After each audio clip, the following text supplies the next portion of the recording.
ہمایوں اختر خان صاحب، یہ مسائل جو ہے اب آپ نے پیدا کیے ہیں، کوئی ان کا حل بھی تجویز کریں آپ؟ دیکھیں بس حل بتا دیں۔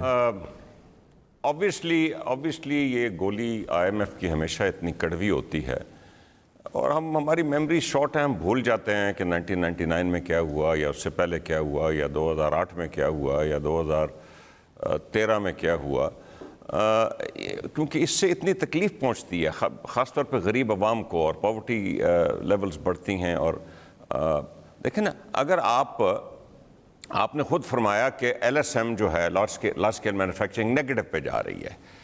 اب اگر LSM نیگیٹو پہ جا رہی ہے اور پاکستان کا 75% ریونیو انڈسٹری سے آتا ہے، تو ڈسپائٹ دی انفلیشن، کہ آپ کہیں جی 9% انفلیشن ہے تو کم از کم اسٹریٹ 9% تو FPR کا ریونیو بڑھے، ڈسپائٹ دیٹ شرنکیج ہے اس میں۔ آپ جو فرما رہے ہیں وہ بھی بالکل صحیح ہے۔ FPR ندیم ایک بہت مشکل بڑا ادارہ ہے، اور بہت مشکل ادارہ ہے کنٹرول کرنے کے لیے، اٹس ویری ڈیفیکلٹ۔ اور لیکن I will give credit to the PMLN that in their tenure, باقی تو انہوں نے ڈیٹ ڈبل کیا ہوگا اور کرنٹ اکاؤنٹ ڈیفیسٹ بڑھایا ہوگا، but there are two good things I think they were able to do.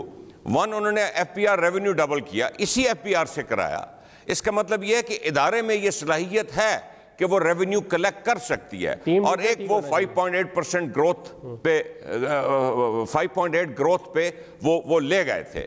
تو یہی FPR جو ہے، اس میں میں سمجھتا ہوں کہ اس سے بہتر سچویشن لائی جا سکتی تھی، despite the شرنکیج of 3% of LSM، and یہ گروتھ اس سے بہتر پرفارمنس ہو سکتی تھی۔ سر میں نے اسی لیے کہا کہ جو FX سوزوکی FX چلاتا تھا نا، اس کو F16 اڑانے کے لیے دے دیا آپ نے، اس لیے اس نے تباہی کرنی تھی، تباہی کر دی۔